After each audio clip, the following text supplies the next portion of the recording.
We're looking into a classroom. You know it's a classroom because your eyes tell you. Think for a moment how many things you know just because your eyes tell you.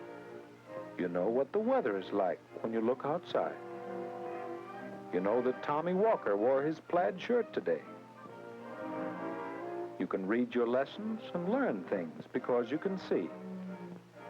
You know your teacher better because you can see her. Watch now. Use your eyes. And you'll learn how you can take good care of your eyes. About 5 years ago, I was running a lathe and had safety glasses on and everything. And as I was running the lathe, a piece of hot steel chipped off, bounced off of my cheek, off the glass, and went into my eye. So about a day or two, I couldn't really see. My eye was really hurting bad. I couldn't even do paperwork in my office. The fluorescent light in my office would hurt my eye. I had to wear sunglasses while I was doing the paperwork. So finally, eventually, I went to the doctor. And when I got to the doctor, I told him, I said, my eye's killing me. I can't really see out of it. So he put some eye drops in, like liquid cocaine eye drops in, which immediately just relief. I could see everything. I thought it was over with, so I was ready to leave. And the doctor said, no, no, no. So he brought me into the office, and when I went to the office, he took a swab, he put a chemical on it, and rubbed it into my eye. And after he did that, he turned out the lights and put on an ultraviolet light. And he looked in, and everything was glowing in my eye. And he said he could see a big old sliver of steel that was right on the edge of the blue part, right next to the pupil. And he said if it had been over just a fraction more, it would put my eye out. So I asked him, what to do, and he said, put your head in this little harness. I put my head in the harness like this, and he pulled out a hypodermic needle. I thought I was getting a shot in the eye, and he said, no, no, no, don't worry about it. And he took the needle off the end of it, and he came at my eye and pulled out a piece of steel about 1 inch long out of my eye. And that's about it. Well, I sleep with my eyes open, and they dry out, and then when I blink, my eyelids tear pieces of my eye off. Very painful. And I've tried a number of things to try to keep this from happening. I wrapped an ace bandage around my eyes one night to try to keep them shut, but that didn't work. And tried loading my eyes up with all kinds of goop to keep them wet during the night. That didn't work. So what I've been doing is taping them shut at night, which seems to work okay, but it's pretty uncomfortable. It looks pretty funny, too. Well, what happened, I went to dinner with the wife, and I started getting a headache. I mean, real bad headache. And I never was sick before, so I said, well, let's go to the hospital. And she said, well, you just got a headache. Let's go home and get some aspirin. I said, no, let's go to the hospital. So we went to Baptist Hospital, and we got there, and my eye started closing. It just started, one eye just started closing on the right, and it started hurting real bad. And I was talking to the nurse, and the doctor was coming through the hall while I was explaining to her what was going on. And he looked at me, and he grabbed me, and he took me upstairs. And they took me right in the x-ray, and they checked it out. And what it was a aneurysm behind my optic nerve. And it was pressing against the nerve, and it started ballooning out, and it started getting ready to bust. And they took me right into surgery. They cut my deal open and did microscopic surgery on my, right behind the optic nerve. They sealed off the blood vessel that was ballooning out. And later the doctor told me if I would have waited like an hour more, I wouldn't be living today, And the wife told me to go home. If I'd have went home, I wouldn't have made it to the hospital. Well, it's really difficult to tell anybody this story because it was such a dumb thing to do, but I accidentally put super glue in my eye, thinking I was putting eye drops. It was very late at night.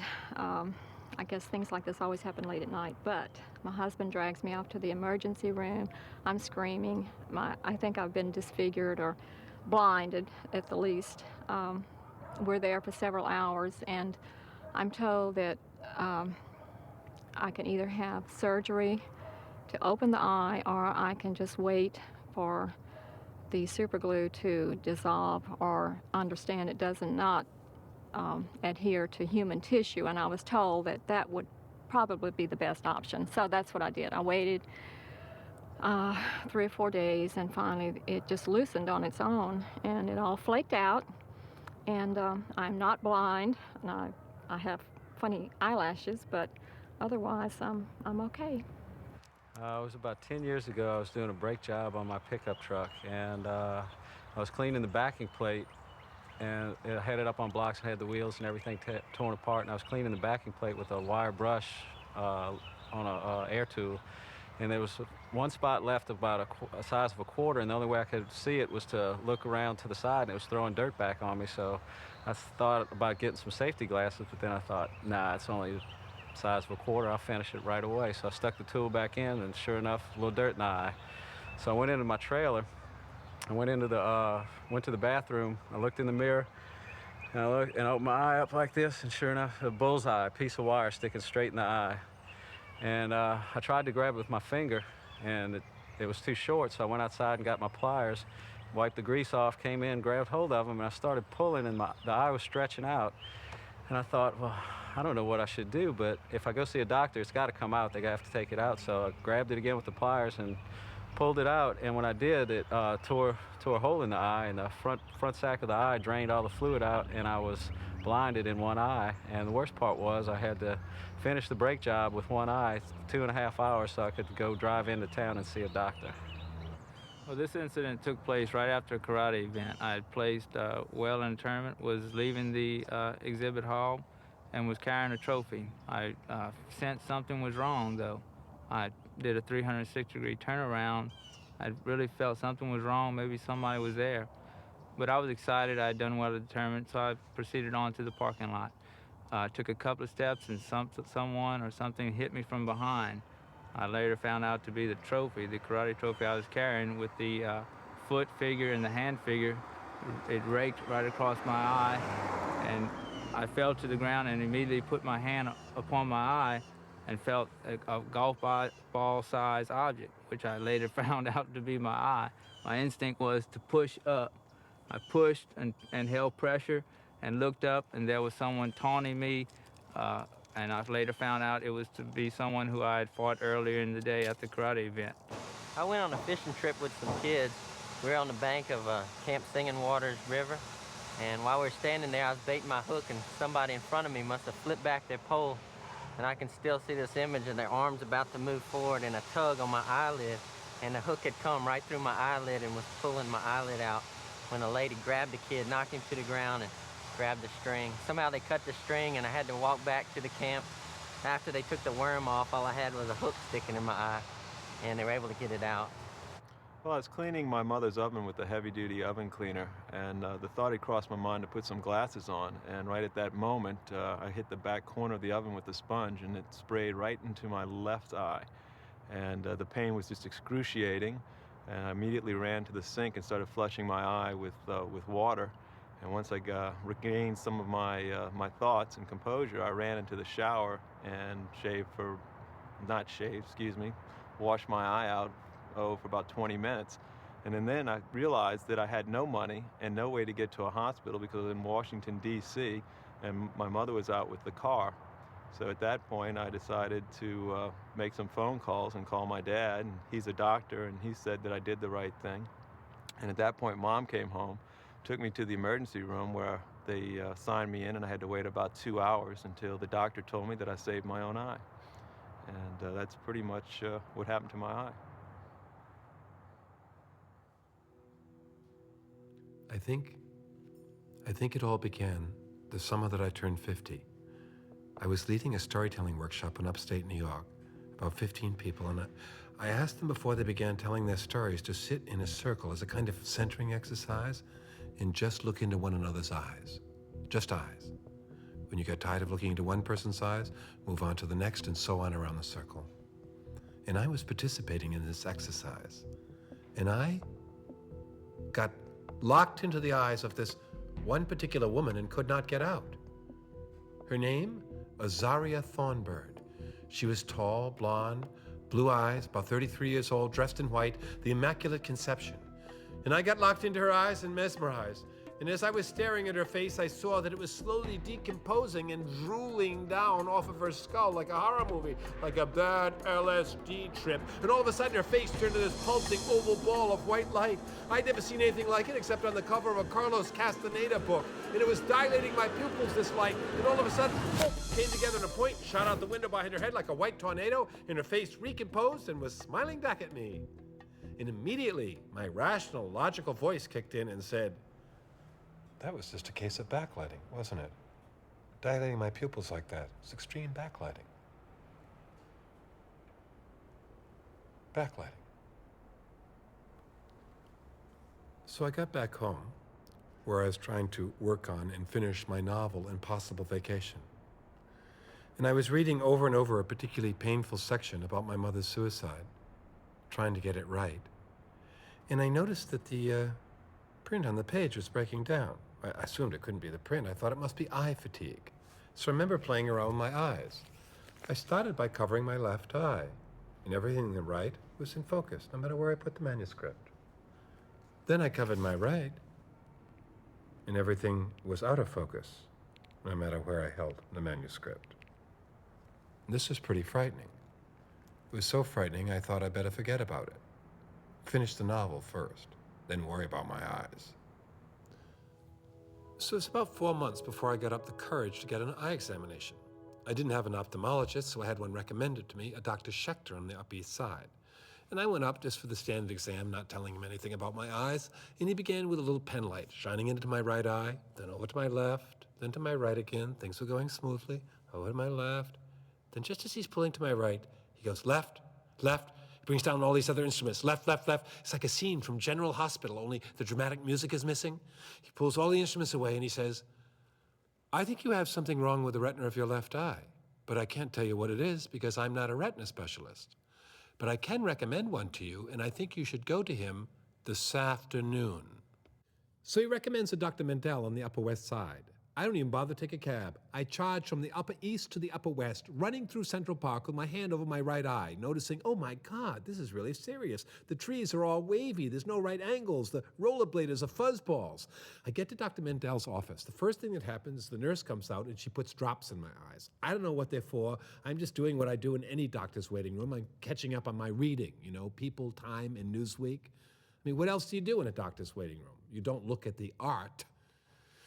So pretty soon, I realize my pupils are dilating. She's put drops in my eyes to dilate my pupils, and I can't read anymore. I have to put down the books. I'm going blind in the waiting room. I'm reduced to waiting.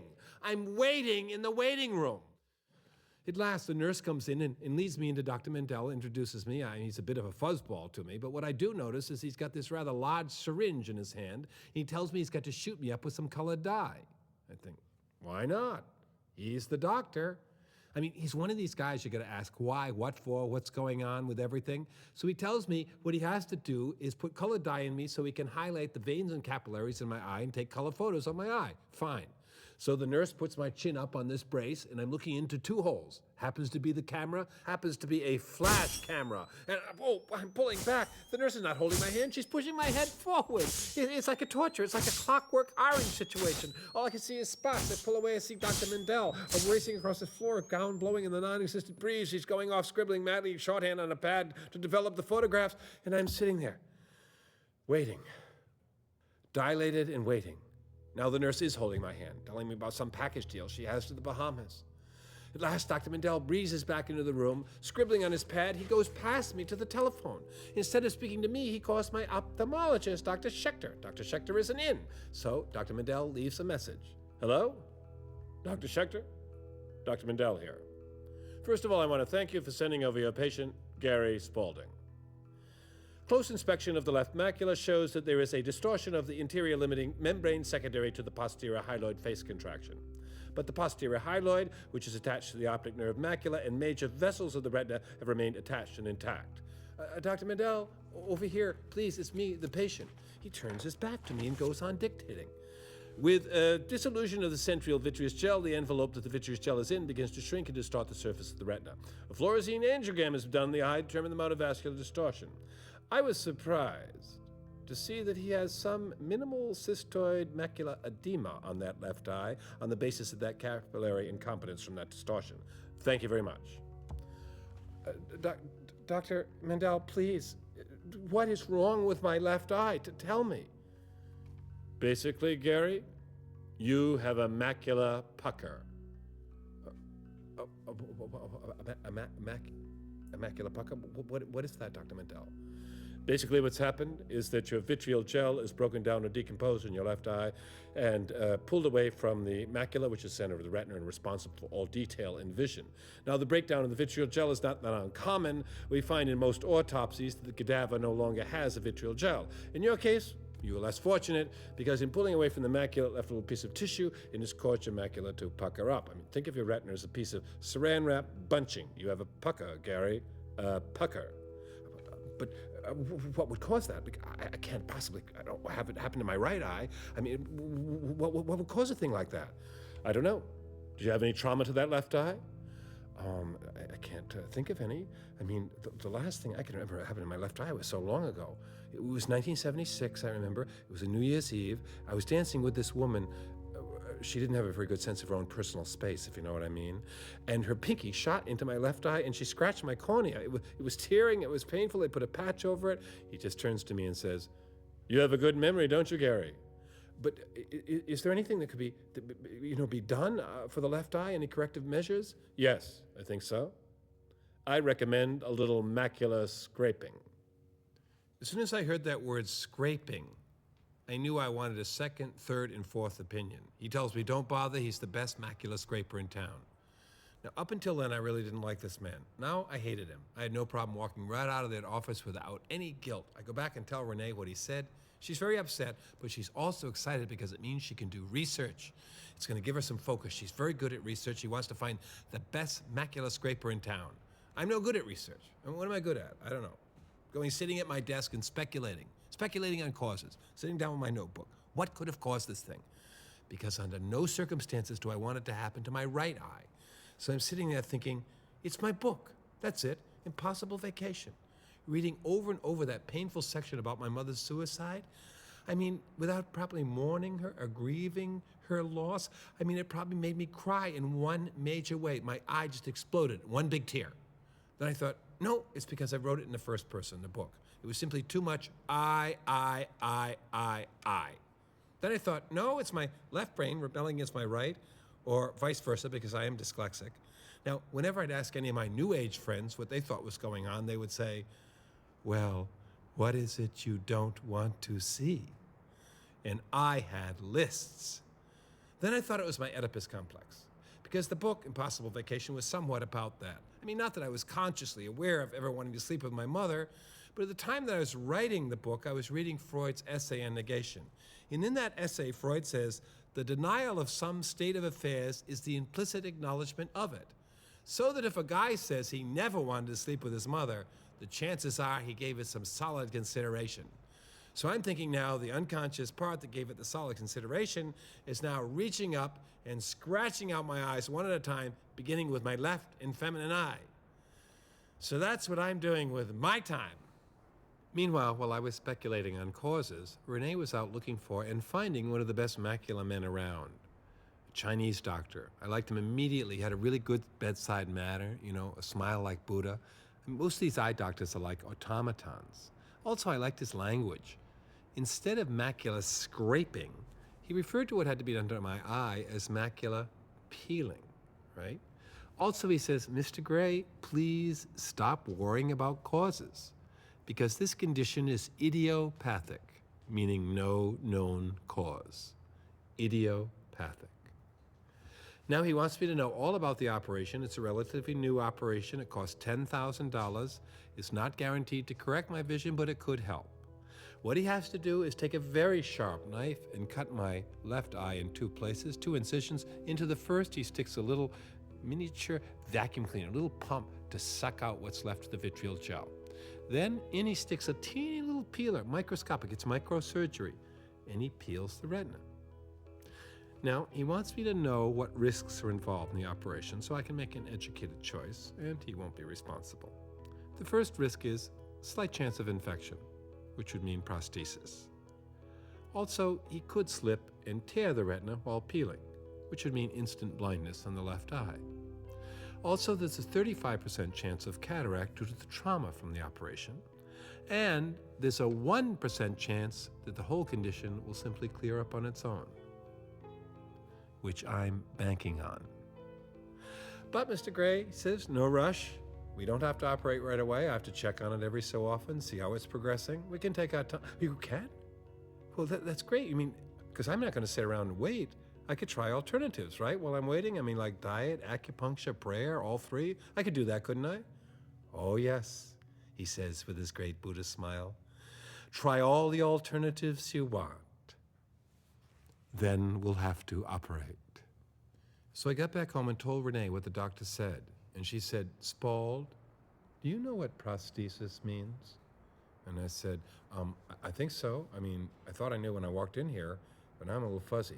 Wait a minute now. It hasn't got anything to do with the prostate gland, does it? No, wait. Doesn't it mean false arm or false leg? And Renee says, try eye. Try glass eye. Oh, God, I didn't want to go into a hospital if I could help it. I didn't want to go in. A friend of mine around this time this was going on went in for a simple gallbladder operation. Into a New York hospital, the nurse came a shot in the wrong quadrant of his buttock and hit his sciatic nerve and paralyzed his right leg. Now he's suing the hospital for $1 million. I didn't want to go in. Look, I had a girlfriend that was dating her OBGYN, and she'd go on these dates to the hospital because he had a cubicle with a little bed in it. He was always waiting to be called to deliver babies. And also she'd go there because he had access to liquid cocaine. And they would wipe this liquid cocaine on their genitals and then light a doobie and go to town. And in the middle of this date, the doctor's beep would go off and he'd jump up stone with an erection and go off and deliver a baby. I didn't want to go in. I didn't want to. I didn't want to go into a hospital if I could help it, please. Also, what did I know about hospitals or doctors? I grew up as a Christian Scientist. I had no experience with hospitals or doctors. And growing up as a Christian Scientist in Barrington, Rhode Island, this was pretty lonely. I mean, there were about 6 of us. My 3 brothers, a couple of brothers down the street. There was no church in Barrington. We had to go to church in Providence. Basically, my friends treated me like anyone else, except in the summertime they'd get bored and kind of back me up against an elm tree and start their own little Protestant inquisition by saying, you're a Christian Scientist, right? That's right. That means you don't believe in doctors? That's right. Say lightning hit this tree now and a branch cracked, came down, hit your head, and your brains are drooling out all over the grass. Would you go to a doctor then? No. Say you're walking across the street and a cement mixer like squished and pulverized the whole lower part of your body into the pavement. Would you go to a doctor then? No. Say the North Koreans invaded Barrington, Rhode Island, and they took a cage of starving rats and put them up to your ass, and the rats started eating up through into your body. Would you go to a doctor then? No. So I began to feel my friends had a death wish for me. I mean, it kind of put me on the outside of the community. I did have some healings, though. I remember trying to think of what I can share with you. Oh, I know. When I was in 7th grade, one morning I woke up with this little, piece of flesh growing off the end of my nose, like a little flesh stalactite. And it was growing and kept growing, and my friends kept looking at me and saying, you got some snot on your nose. And I'd say, it's not snot. It's not. So I wanted to have it burned off, cauterized. I wanted to go to a doctor, have a quickie bypass prayer. So I went to my mother and I asked her if she would take me, and she said, Spuddy dear, no, please. Let's let the Christian Science practitioner pray for it first. So I had to do it. What can I say? She had the car. So we all began praying. I was praying for the little thing to drop off. She was praying it for drop off. The Christian Science practitioner was praying for it to drop off, but it didn't drop off. And at the end of the week, I said, can I go to the doctor now, Mom? And she said, give it one more day. Please, dear, one more day. Well, I had to give it one more day because on that particular day, it was a Monday, I was being tutored in 7th grade math. I was failing 7th grade math. And I remember my tutor was this nice older woman, and she kept looking at my nose. And she finally said, looks like you could use a hanky. So I tried to humor her. I took her lace handkerchief, wiped my nose, and off it came. So, keeping this healing in mind, I decided for my first alternative, I would try calling a Christian Science practitioner. I'd never called one before. My mom always had. So I remember I was touring in London. I was in London, and I got the name of a practitioner in San Francisco. Now I thought the power of prayer can go around the world. They say maybe it will go halfway. So I call up. Now when you call a Christian Science practitioner, you're not supposed to mention any disease names. It gives it power. Don't name the condition. Just refer to it as an error. So needless to say, there's a lot of innuendo that goes around that word error. Is it a big error, as in cancer? A little error, cold, medium error, flu. But I jumped right in and started describing the condition. Hello? This is Spalding Gray calling from London, and I have an eye condition. My left eye is totally blurry. They're calling it, I think we've heard just about enough, Mr. Gray. Now, first of all, I would like you to go to a Christian Science reading room and look up Mary Baker Eddy's book, Science and Health with Key to the Scriptures. Look up The Perfection of Eyes, page 624 and 625. I will also send you some information. But now, I want to ask you, are you faithful? You mean, am I filled with faith? No. Are you seeing anyone else? Any doctors? Oh, I see what you mean. Well, there's this Chinese guy, but it's nothing serious. I mean, once a month I check in with him. Well, I'm afraid we can't work that way. We can't be duplicitous in our faith. You have to choose me or the doctor. So you think it over. You can get back to me anytime. I'll be here. God bless. And he hangs up, and I realized at that moment why it was I had left Christian Science. So I went to my therapist to talk to him about my eye condition.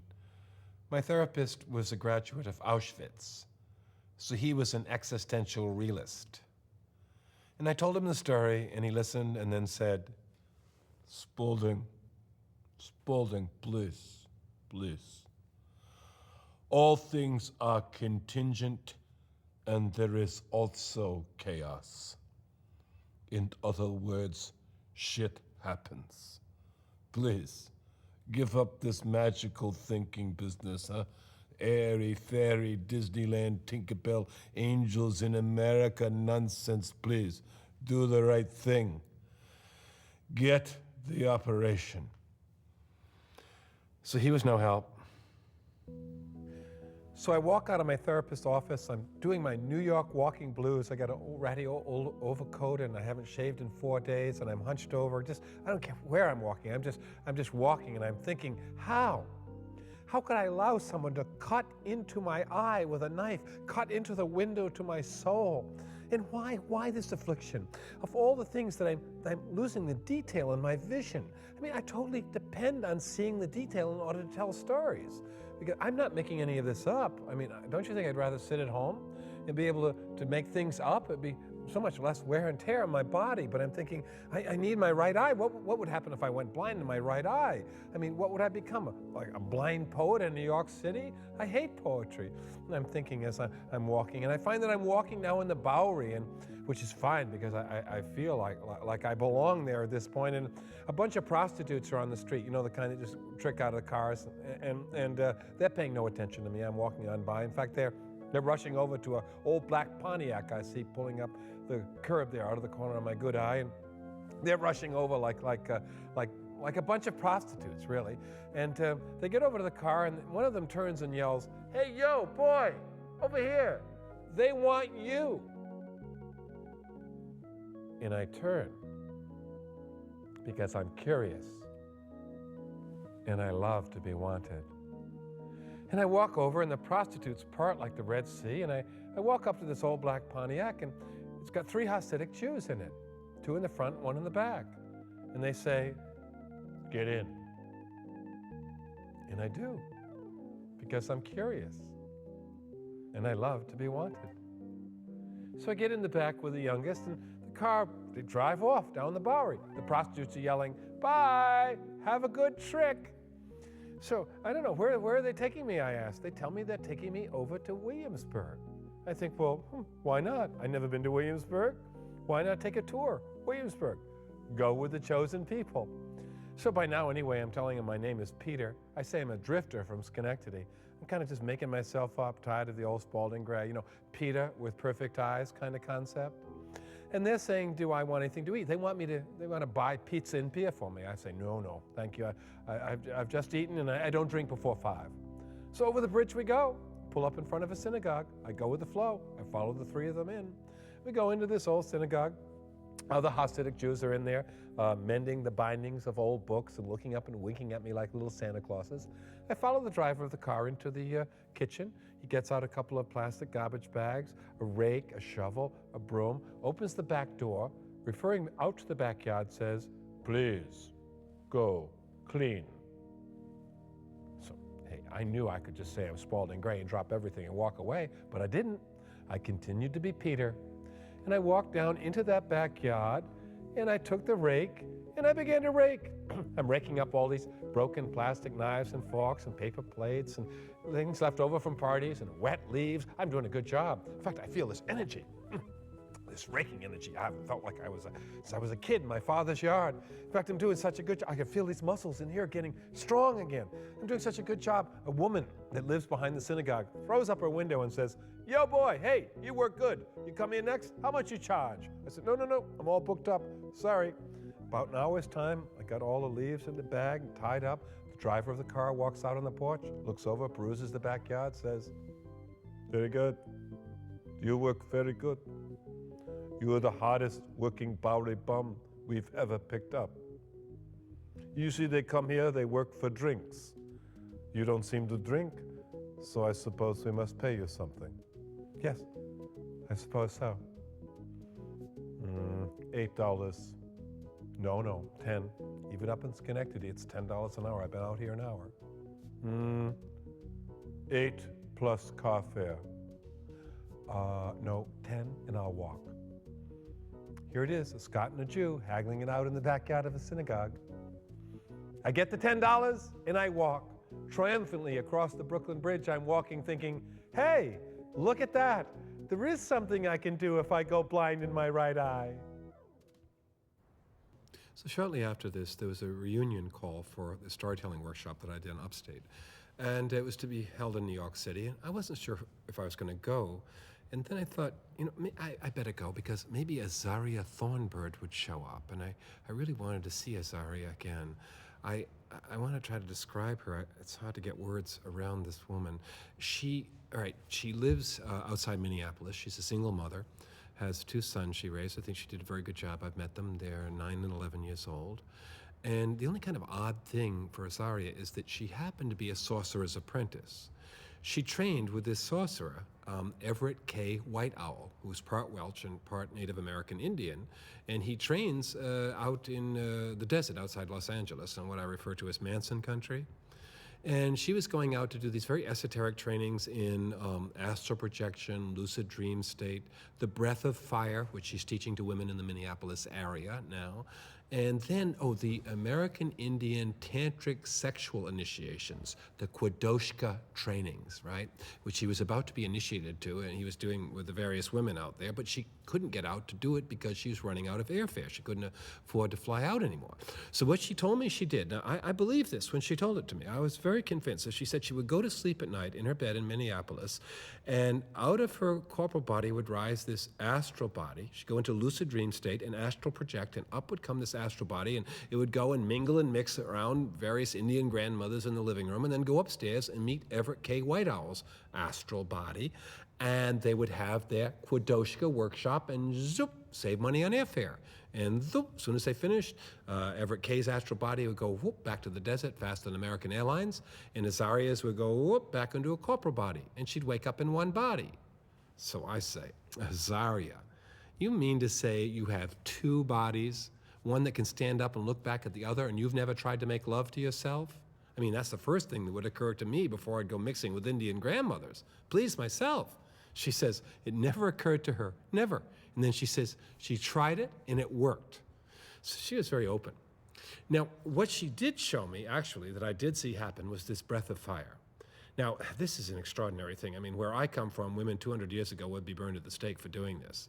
She lay on the floor, and without touching herself once, she had about 8 classic Reichian orgasms.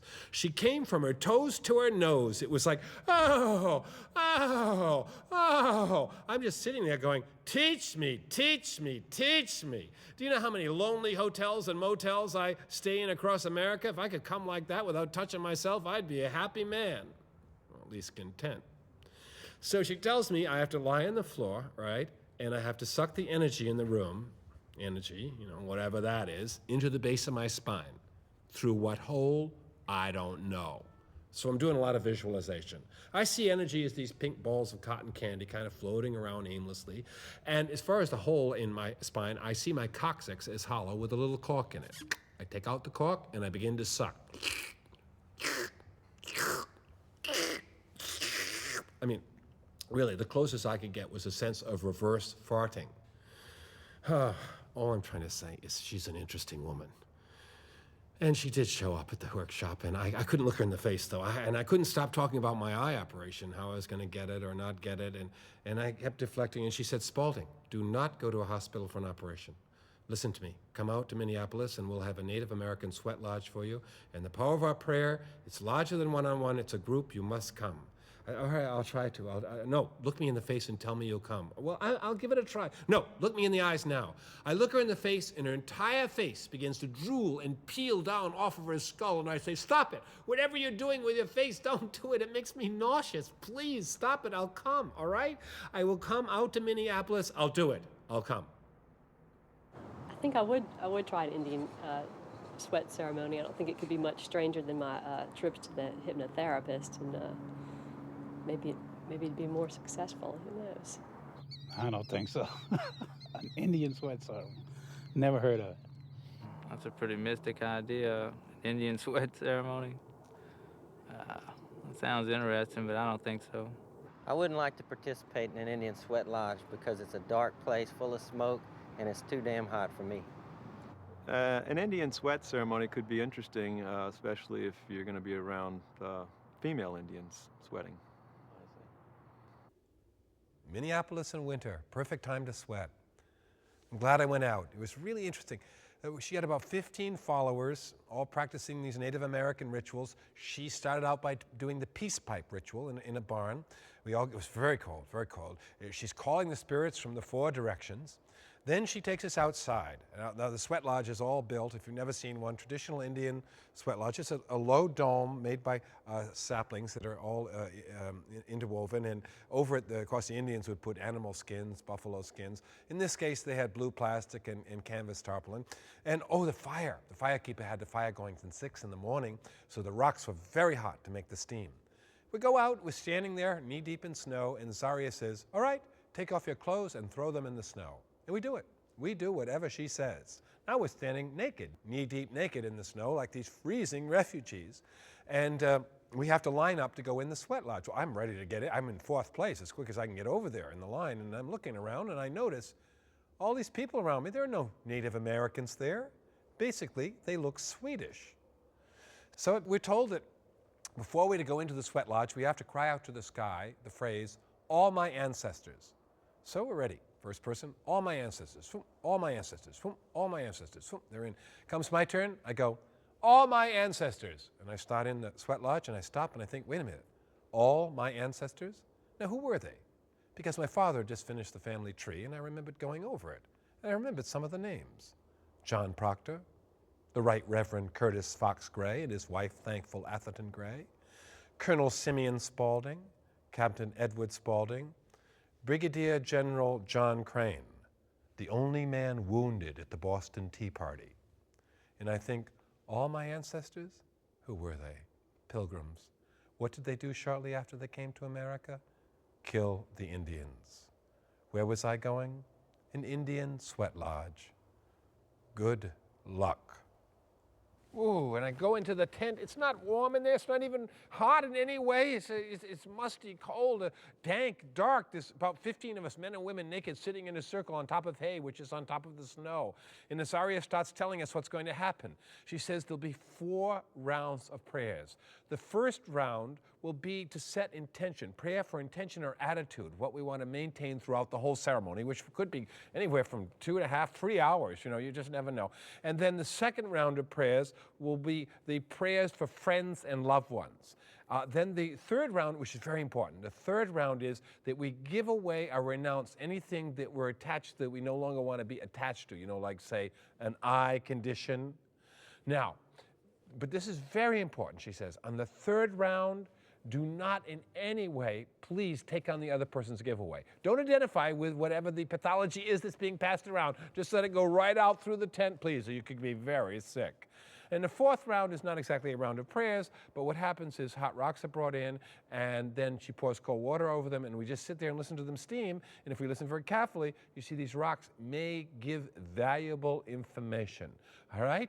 Now, before we begin, what we have to say is the procedure is this. We have to say, "Oh, great spirit, my name is," then you state your name, you do your prayer, then you say, "I have spoken," to indicate that the next person can go, and I do hope it goes smoothly because there are quite a few of us.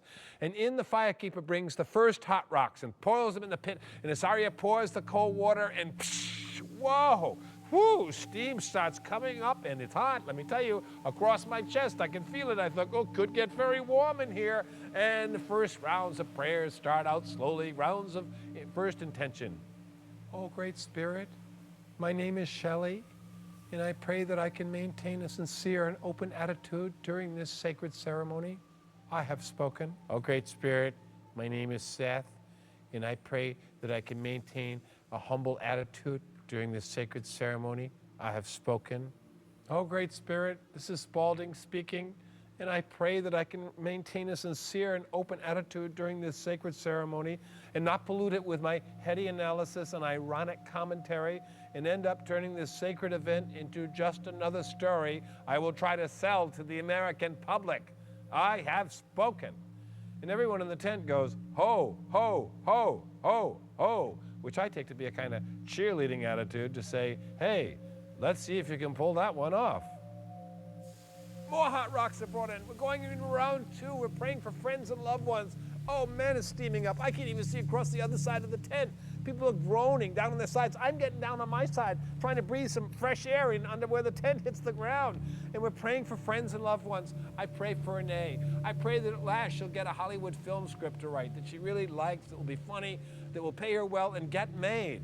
And I pray for friends with AIDS. Phew, oh boy, more hot rocks are brought in. We're going into round 3. We're gonna do the giveaway. And I'm down on my side now, panting. All I can think of is my health club in New York City. I see in my mind's eye the sign for the steam room. Do not exceed 10 minutes under any circumstances. And I think, whoo, who was this Azaria Thornburg? So her head turned into a ball of white light. Does that mean she's not trying to kill me? And people are down on the ground praying. Oh, great spirit, my name is Shelley. I want to give away my pride. I have spoken. Oh, great spirit, my name is Seth, and I want to give away my macho attitude. I have spoken. Oh, great spirit, this is Tara speaking. I want to give away my craving for caffeine. I have spoken. Oh, great spirit, my name is Ingrid. I want to give away my gluttony. I have spoken. Oh, great spirit, this is Spalding speaking, and I want to give away the fear that I'm about to have a heart attack at any minute.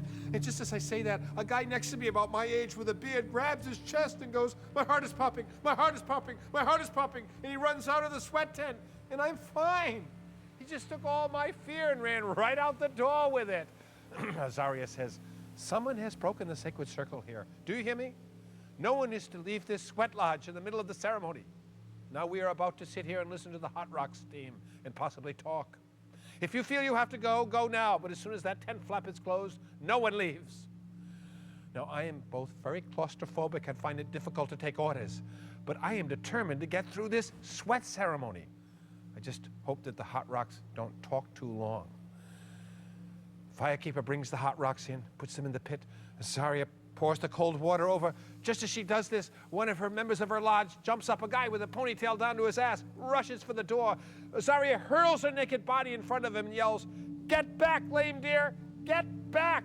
He falls back on the hay going, shit, fuck, fuck, shit. Everyone else is going, ho, ho, ho, ho, ho, ho. They're hoeing him down. Ho, ho. And at last we sit there in silence and listen to the hot rocks steam.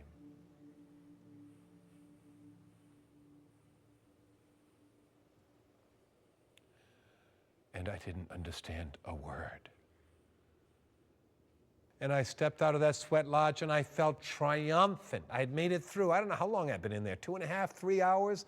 The sun was going down, like a big sun, like a big red sun, casting rivers of red across the crusty white snow. I could have rolled in that snow on my new naked body. I'm standing there, feeling this internal heat pouring out, and Azaria comes over and says, Spalding, what is wrong with you? Nothing. What are you talking about? I feel great. No. When the time came for you to talk about your eye condition, You began babbling about a heart attack. Oh God. And I realized I was still the child who had to act on his most immediate fears.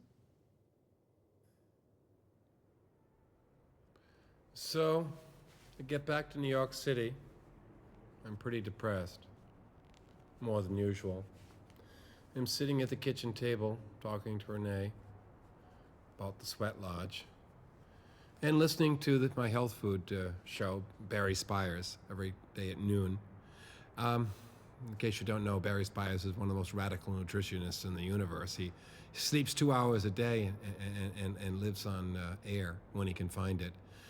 And usually I listen to him. I go up and buy health food up at the local health food store and listen, but I never can eat because according to Barry, everything gives you cancer and everything else cures you of it. So I'm listening, and Renee gets this light bulb idea after the show. She said, why don't you call Barry up? I'll bet he knows something about what to do about your eye. So I give it a try, and he's wide open. He knows all about a macular pucker, and he says, if you ever heard of Dr. Ron A. Axe in Nutley, New Jersey? No, I can't say that I have. Well, he is the top nutritional ophthalmologist in America. You should give him a call. So I call Dr. Ron A. Axe's number, and I get this weazened old voice. I mean, I have nothing against old people, but I don't know if a doctor should have a receptionist quite this old. It's like Teresius. It's androgynous. You don't know if it's a man or a woman. It's, hello? You what? You want to see who? Dr. Axe is very busy. You just have to take your chances and come on out. And come early because you're going to have to fill out an extensive dietary questionnaire. Now, if you're coming by bus, I am, you take the Port Authority to the Nutley Mall, get off, turn left on Fay Street, and come on down. You can't miss us. Hangs up. Nothing. No appointment, no address, but I think, sounds like an important journey, and I should do what the old voice said. So I take the bus out from Port Authority to the Nutley Mall. Get off, I turn left on Fay Street. I don't notice anything. I mean, it's New Jersey. It's a wasteland. Track houses, no landscaping, high-tension wires. Then I round the corner and boom, there it is. Woo! It's like Fruit Loops. It's like Hansel and Gretel's house on acid. It's like a Howard Finster dream. All the shingles are the color of the rainbow. Day-glow outlines around the windows of the house. The rocks the foundation are built from are all the primary colors. A bunch of fir trees over there with a big sign that says Dr. Ron A. Axe, O-D-F-F-A-O, F-C-O-U-D, F-I-C-A, F-A-S-S. And out of the fir trees jumps a spindly little man with these bottle-thick glasses. I hope it's not Dr. Ron A. Axe. No, it's his brother, Don B. Axe, brother and assistant. And he jumps out as though he's been hiding in there waiting for me all day. Hops out and says, hello, Mr. Gray. You are Mr. Gray, aren't you? Follow me. We're going around to the sun porch to fill out the dietary questionnaire. I follow him around, come into the sun porch. I am overwhelmed. Quadraphonic opera is playing. Madame Butterfly, full blast. On the wall are all these ski medals. To my right, 6-foot-high cutout of Hoagie Carmichael. Over to the left, these little miniature dinosaurs playing in a miniature prehistoric landscape. On the ceiling, floating 4-foot-wide map of the moon framed in a pink hula hoop. To the left, toothless head of a Bengal tiger roaring at me. And spewing down the wall like a yellow papering waterfall is this 1964 original teletype printout of Lyndon Johnson's acceptance speech for the Democratic National Convention. And I'm looking around and Don says, all this stuff makes you want to see, doesn't it, Mr. Gray? Really activates the eyes, makes you want to look. Yeah. So he gets out the dietary questionnaire. It's 754 questions concerning all the foods I may have eaten in the past 6 months. And he's got all the categories here. Soups, meat, poultry, eggs, fish, seafood, dairy products, vegetables, desserts, sweets, beverages, grains, bread, cereals, nuts, seeds, legumes, fruits, spices, herbs, flavoring, condiments, miscellaneous items. And he begins with burrito. All right? How many burritos have you had in the past 6 months? Now I got a photographic memory, and I can remember the Mexican restaurants, but I can't remember what was on the plate. Was it a burrito? Was it a taco? All right, please. How many? Quickly. 18. All right, 18 burritos. Were they whole wheat or flour? Whole wheat. I mean, I don't travel in those circles. All right, 18 flour. On to borscht, please. Borscht. Borscht, I don't eat it or drink it or whatever you do to it, just forget it. No, wait a minute, don't forget it. You got me so confused. I don't have an average 6 months of my life. 5 months ago, I was in Russia. I don't ever expect to be there again, but I was eating borscht every day. How many days then? How many days were you there? I think it was a 14-day trip. We'll put 16, just in case you had some for breakfast. 16 borscht, on the hot dogs, hot dogs, hot dogs. No, no hot dogs, skip it. No, wait a minute. No, 2 months ago, I think it was, I was in Columbus, Ohio, and just across from my bed and breakfast, there was this place called Coney Island, and I'd go in every day, and I'd order 2. No, wait a minute, those are wieners. We'll wait till we get to W. And into the middle of this comes the old voice. It's his 87-year-old mother with these bottle-thick glasses and a big babushka saying, "Time to bring Mr. Gray in to see Dr. Axe." Stop it, Mother, please. We have not finished the dietary questionnaire. "Bring him into the antechamber, then. Finish it there. Bring him into the antechamber." Antechamber? So into the antechamber we go. Quadraphonic opera is playing full blast in there. On the wall, the box from the Metropolitan Opera, the general manager, Don, used to sing for the Met. And after they tore it down, somehow he salvaged the box, and it's up there. And it's got cutouts of Toscanini and Caruso, black and white, 6 foot high, staring down. Miniature Valkyries underneath, cross sabers underneath. On the ceiling, map of the universe, Christmas balls hanging down, and strings at different levels. And Don is saying to me, "Rabbit. How many rabbits do you eat? Do you eat it with the skin on, skin off, dark meat, light meat?" I said, no rabbits. Renee won't let them in the house. Meanwhile, the mother is saying, "Bring him in now. Skip it. Finish the dietary questionnaire later. Bring him in to see Dr. Axe now." Ta-da! The door opens, and there, sitting behind his desk, is this spindly little man with these bottle-thick glasses, a sign reading, "Dr. Ron A. Axe, O.D., F.F.A.O., F.C.O.U.D., F.I.C.A., F.A.S.S. And he says, "Welcome, Mr. Gray. Welcome. Please, get in the electric chair." He refers to his examination chair as an electric chair. I don't know why. I get into the blue examination chair, and he begins what I could only call a family slideshow. The first slide of is he and his brother, Don, skiing down Mount Washington, down Tuckerman's Ravine, tucking down Tuckerman's. Next slide, he and his brother and his 87-year-old mother skiing in Stowe, Vermont. The next one, he and his brother and his 87-year-old mother visiting Lenin's tomb. I'm trying to relate to this, so I say, "Oh yeah, Lenin's tomb, that's where I was 5 months ago. That's where I had the 16 borscht." Then something strange happened. Somehow, I don't know how he did this, up into the left-hand corner of the family slide, he fades an eye chart, traditional doctor's eye chart. And he says, "Can you read this?" And I found I could. I could read it better than I could read it in my Chinese doctor's office. I don't know why. Maybe the family slideshow relaxed me. But I thought, there's method in this man's mishigas. I'm going to let him examine my pucker. And he does. Looks at both eyes, then says, "Now, Mr. Gray, I would just like to speculate. Speculate a bit on causes." Oh, causes, great. Maybe I'm not idiopathic after all. Let's give it a run. I'd just like to throw it out. Vitamin C. Do you take a lot of vitamin C? Sure, I do. I have to. When I'm on the road, I don't have an understudy. I can't afford to get a cold. Well, do you know what vitamin C is, Mr. Gray? I thought it was vitamin C. Wrong. It's ascorbic acid. And do you know the vitreous humor and the pancreas are 2 parts of the body that can't assimilate ascorbic acid? So why would you be doing that? Pouring acid into your eye. Now, if it isn't the vitamin C, it's the ozone layer. It's breaking down. Sheep are going blind in New Zealand. I hope you're wearing a big broad brimmed hat and good thick sunglasses. Now, this is all speculation. You got to have a blood and urine workup and then come back to me as soon as you have that done. As for today, it's $240. You go and pay my mother. I go and pay the mother, $240. No health insurance in that place. She's sitting there with her babushka on going, "Work, work, work. That's all my son does now is work and research. He doesn't sleep. I don't have a life. We don't even ski anymore. I'm 87 years old and I don't have a life." So I handed her the $240 check, and I go out searching for blood and urine analysis clinics, and I'm going from New York to San Francisco. Every clinic I go to looks at the paperwork and says, the technicians say, "We don't test human beings for this stuff." So I don't know what to do. I call Dr. Axe. He recommends a place up in upstate New York. I don't know, maybe they're in cahoots. I go up there, $1,000 they charge me, no health insurance. They draw more blood from me than I've ever had taken before. And then they give me this like milk carton, with a handle, like a cardboard box to collect my urine for 24 hours. I'm carrying it around with me everywhere. I'm decking behind hedges in Central Park. I'm carrying it to therapy. I got it at the theater between my legs. I'm traveling on the subway with it between my legs, having the mistake of eating asparagus the night before.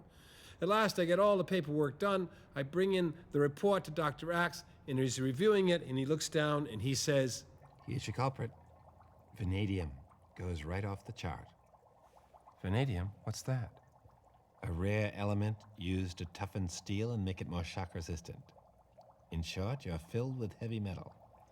"But where would it come from? I mean, none of my friends have it." "Sea cucumbers and sea anemones." "But I never eat them. I don't know anything about them." "No, but I bet you eat big fish, don't you? I bet you're a fan of big fish." "Yes, I love to eat big fish. Eat any chance I get." "Well, that's where it comes from. They eat the sea cucumbers and sea anemones, and it gets into their fatty tissue, and you eat it. So you got to give it up. You got to give up all your big fish, your swordfish, your salmon, your tuna, your mahi-mahi. You got to give up your shellfish, crustaceans, lobsters, scallops, and chicken and turkey."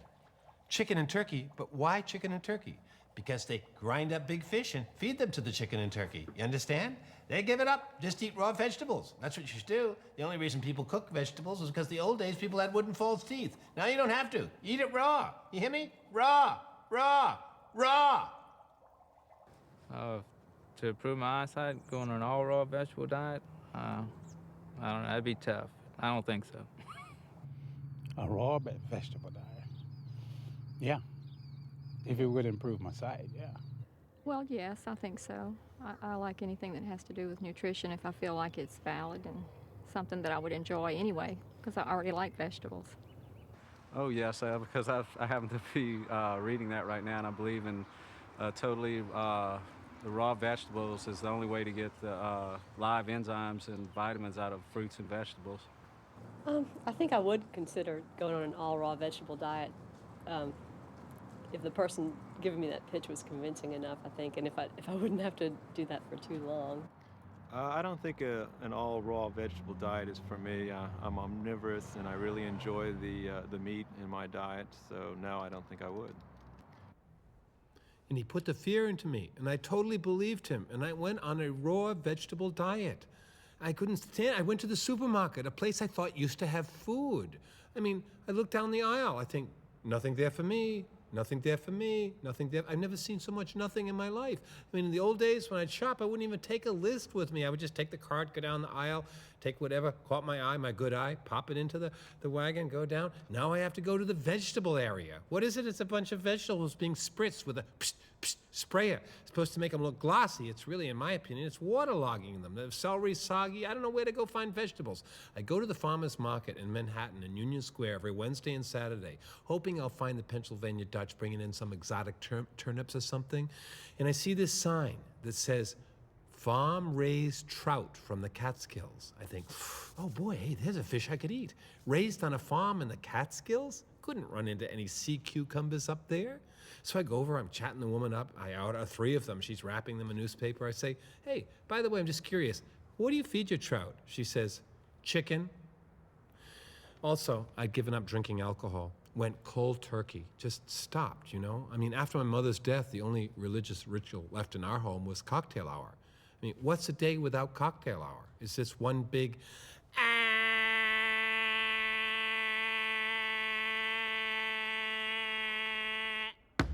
bed?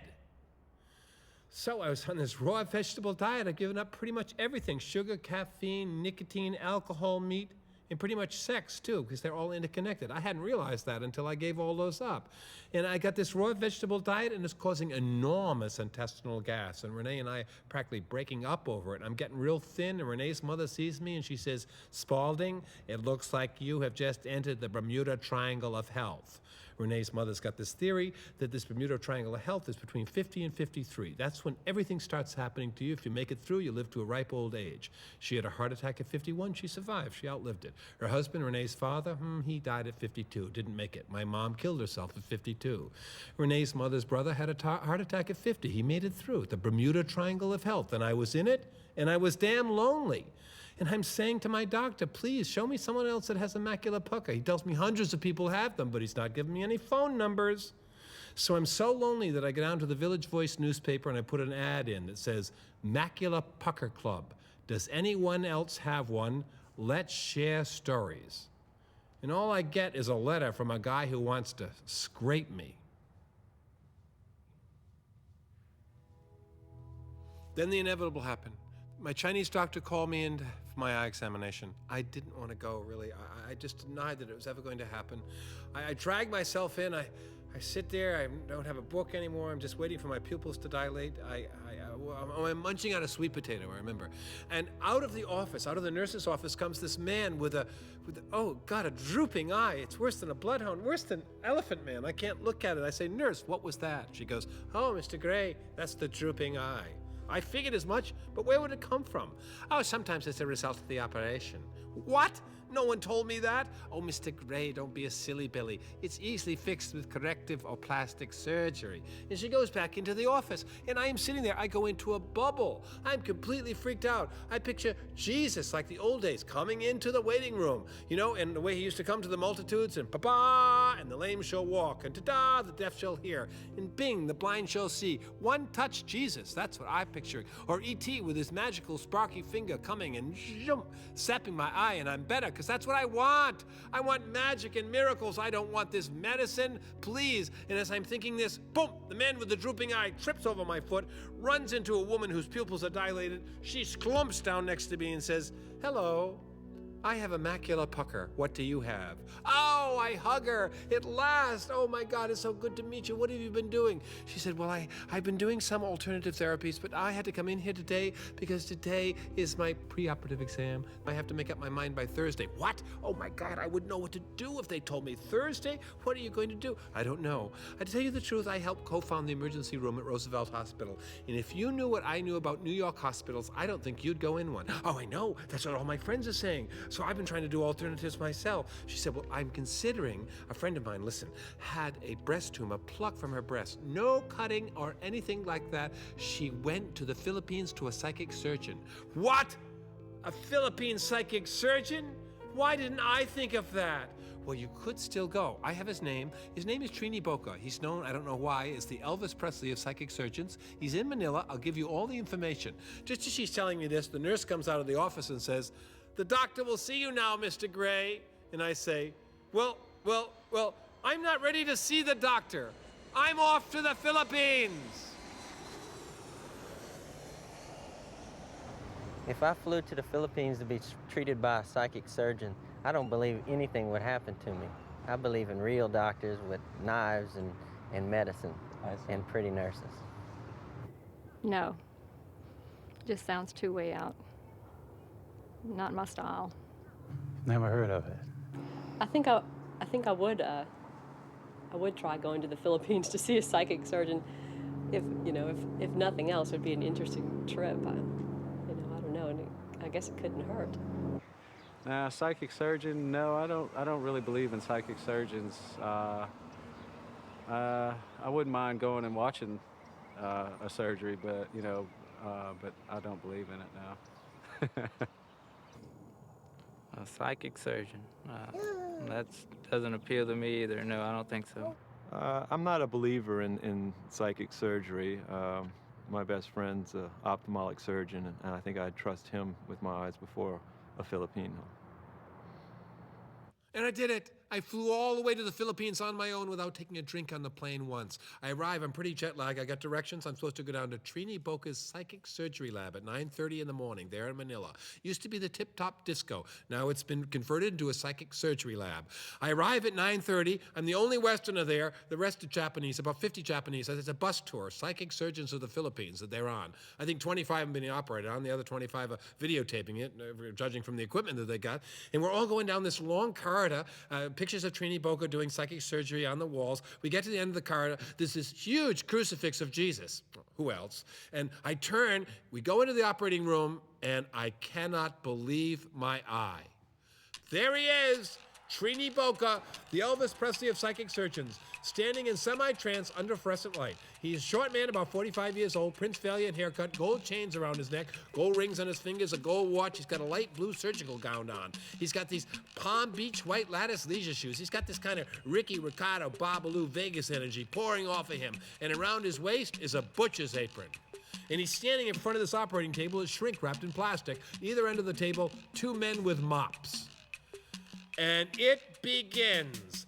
Trini rolls up his sleeves, comes out of trance, shows everyone he's got nothing in his hands, folks, puts his hands up, and the first Japanese woman trots up, lies out on the table. Trini takes his hands and drives him into his stomach. Up to his knuckles it goes. Shoot, the blood shoots 5 feet in the air, spraying the other naked Japanese that are running, screaming like little children, playing under a bloody sprinkler in summertime. Ow, ow, ow! She goes around to the back of the line. Up comes the Japanese man. He lies out. Trini drives his fingers into his stomach, begins pulling out what looks like a meatball the size of a bull's heart. Boom! Throws that in the bucket. That man goes around the back of the line. Up comes the Japanese woman. She lies out. He takes his fingers, drives them into his stomach, pulls out what looks like bloody grapes, begins squeezing them overhead like a kid playing with his own shit, dropping down over her breasts. He's causing it off. She goes around the back of the line. Up comes the Japanese man. He lies out. Trini takes his underwear, pulls it back, revealing his round, firm, full rump, and begins reaching up his ass. With gold rings on his fingers, he's reaching up, and he's pulling out what looks like spaghetti with marinara sauce on it. It's supposed to be hemorrhoids. Boom! Throws them in a bucket. That man goes around the back of the line. Up comes a woman. She lies down. He begins to ooze pus out of her neck. Green and yellow pus catching in a cup. She goes around the back of the line. They go through one more time, basically having the same thing done. He finishes, goes over, crosses them, blesses them, goes over to the crucifix, genuflex, wipes some blood off his Palm Beach leisure shoe, lights a cigarette, and leaves. And I went back to my hotel and had my first drink. I had 12 of them, in fact. 12 San Miguel beers. Oh my God, there was no one to talk to at the hotel. All the Japanese tourists were there. They didn't speak any English. The only people who spoke English were the Philippine waiters, and they're going, you go to Trini Boca, sir? He's a very powerful man. You will be healed if you believe. Believe? Is that a prerequisite? I thought he was going to be like Jesus or E.T. One touch and I'd be healed. Oh, God, give me another drink. You don't believe, sir? No. Well, I don't believe. Doubt is my bottom line. The only thing I don't doubt is my doubt. God, give me another beer, please. You do not believe in a creator, sir? No. What creator? I thought I was idiopathic. Give me another beer, please. But you are praying all the time, sir. What do you mean I'm praying? You are saying, oh God, please, a beer. Oh God, please, another beer. I went upstairs. I couldn't sleep.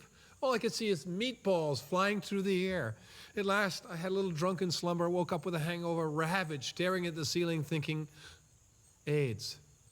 AIDS, of course. Why does it take so long to get to my bottom line of fear?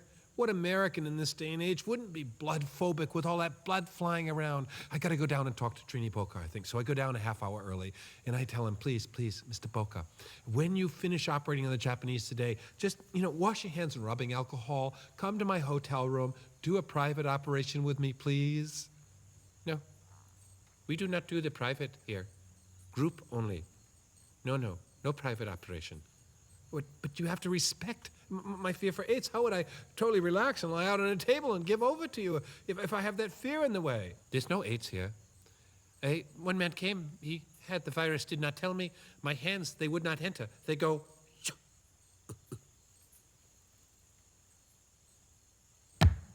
No AIDS. I wanted to believe him. I wanted to get on that table. Where would I ever get the courage, I thought. And I thought, I will just get in with the Japanese. When they start moving, they got that kamikaze energy up on that table, no doubt. So I get in line with the Japanese that are going to be operated on. They strip down to their underwear. I'm stripping down to my red Fruit of the Loom jockey shorts. And I'm just standing there, my knees shaking, waiting. And Trini comes, he rolls up his sleeves. That Japanese woman from the day before comes up, lies out on the table. He takes his hands and drives them into her stomach. The blood shoots 5 feet into the air. People start going around, getting on. It's my turn. I rush up, I lie out on the table. I'm shaking. I look up and say, Trini, remember, it's just my eye, just my left eye. Don't be pulling any meatballs out of me, please.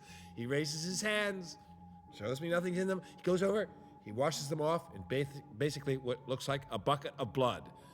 Picks up the cotton gauze, knows this is where the debunkers, like Amazing Randy, say that they hide the blood pellets. But as if to show me, prove it to me, opens it, nothing in them, comes at me, 2 fingers, Oh, all of a sudden, I feel this pressure. His fingers are going in my eye. Blood is coming out. I assume it's my blood. It doesn't feel like my blood, though. I mean, neither does a nosebleed when it comes out of my nose. But it's coming down, tripping over my other eye.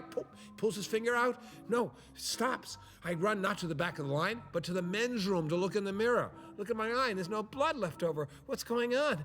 And I don't see any better. And now all I can hear is my friends back in Barrington, Rhode Island saying, "Say you went to a guy who started pulling meatballs out of you the size of melons.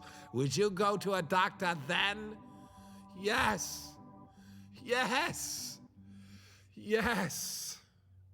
At first, I really thought that this gentleman was just an actor and that he would try to memorize, or let's say, just be able to give his lines in a certain way. But he was so very good at it, and he was so very knowledgeable, really, when it came to some of the medical terms. And I guess he became so believable that I really wanted to question whether it was fiction or whether it was for real. Well, I just thought that the methods he chose, the alternative methods, including the sweat box, the psychic Philippine person, and the raw vegetables, they were just so extreme. I didn't think anybody would go through those extremes to, to treat an eye problem. And he obviously is a very, very intelligent person. He's very neurotic. I think he certainly takes things to extreme. And I'm not sure that I agree with his thought process about everything, but I really was surprised that it really was. He was the patient. Mm-hmm.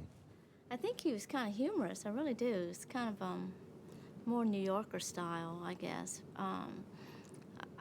I think he would be a very pleasant person, but I don't know if I could relate to him quite as easily. I think he'd be a challenge, and I think he'd be somebody that you would find it challenging to consult, but I certainly would advise him some of these alternative therapies that he should not do.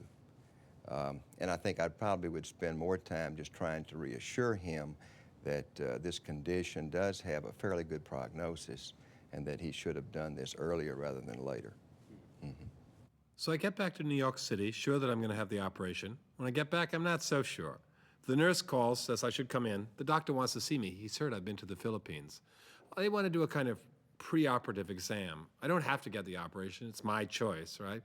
Also, they say, come in on Friday. It's a half day. There won't be anyone in the waiting room. So that's a temptation. I do come in.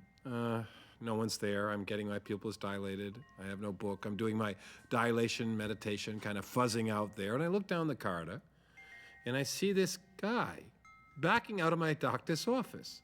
And he's kind of waving as he's backing up. And it's like an old-time movie. It's like a Buster Keaton movie.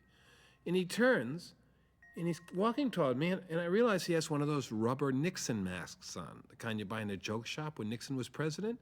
And I think, what's going on here, a robbery? He turns, he's coming toward me, and I realize, wait a minute, it is Richard Nixon. And he's walking toward me with intent, as if he's going to say, hello, I saw Swimming to Cambodia, and I loved it.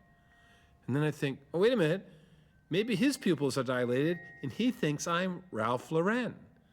He walks up, I look up, I just say, oh, hi, and he walks out. But you know the strange part is, seeing Richard Nixon come out of my doctor's office gave me the faith, the hope, and the courage to have that operation. I don't know if I could have gone and done the operation if Renee wasn't holding my hand. I was terrified. They gave me a local anesthetic so I could hear everything that was going on. They were talking, the doctors were talking about some party they'd had the night before. While they were peeling me, they were talking about a party, very nonchalant. The radio was playing rock and roll, remember? Elton John, Crocodile Rock. When I came to, I had a patch over my left eye, and they'd put a gas bubble in there, in my eye, to prevent glaucoma. I'm glad I didn't know they were going to do that. Turned out I couldn't raise my head at all, because it would break the bubble. Oh, and the doctor gave me a videotape of the operation. He titled it, Swimming to Macula Pucker. Had a sense of humor. I get home, I couldn't raise my head, I had to sleep face down. Renee put pillows on either side so I couldn't roll over. I had to eat face down, I had to walk. I remember, I joined the Library for the Blind. I could get books on tape. And I remember Renee guiding me up with my head down, looking at chewing gum, cigarette butts, graffiti, dog shit. I get up and rented the Miracle Worker, I remember. And when I got back, Renee did this ingenious thing with mirrors so that I could see the videotape of the operation. She arranged mirrors so I could see the monitor. And, oh, whoa, what a video. I mean, you talk about Philippine psychic surgeons. Here's a close-up of my macula. I mean, it was magnified, so it looked like Mars. It was very yellow, and the veins and capillaries looked like the rivers on Mars. And then into the frame, you see this little pincer come, just like a little crab claw, and begin to pick at the edema. And it's coming off the retina like gossamer threads. I mean, never touching the retina once, just off and up until we're in whiteout. I don't know where we are. Renee's in the bathroom by now. And I see stitches the size of ropes. And I realize they're sewing up my left eye. It's like, it's like the Andalusian dog magnified 100 times. I'm just thinking, this is just a movie. That's not my eye. This is just a movie. And after 14 days, it was time to have the patch removed. Renee and I went to the doctor's office. He took the patch off, and basically, it was not great. It was like looking through the bottom of an empty Coke bottle. Real fuzzy. Also, it was a cockeyed feeling, like I had this white hair between my eyes that just needed to be brushed, but I couldn't find it to brush. And we went out and sat on a park bench in Central Park, and I looked across the park, and in the distance I saw leaves blowing in the wind, a bunch of children running, a red ball rolling, a flock of starlings taking off. I covered my right eye, no leaves. Blur of children, blotch of red, no birds. Covered my left, ecstasy. Covered my right, despair. Ecstasy. Despair. And I realized at that moment that I was now living the perfect yin and yang existence. And Renee and I went home, and I ate big fish, and I drank a bottle of wine, and I smoked a cigar. And I ate, and I drank, and I smoked everything that could make me blind.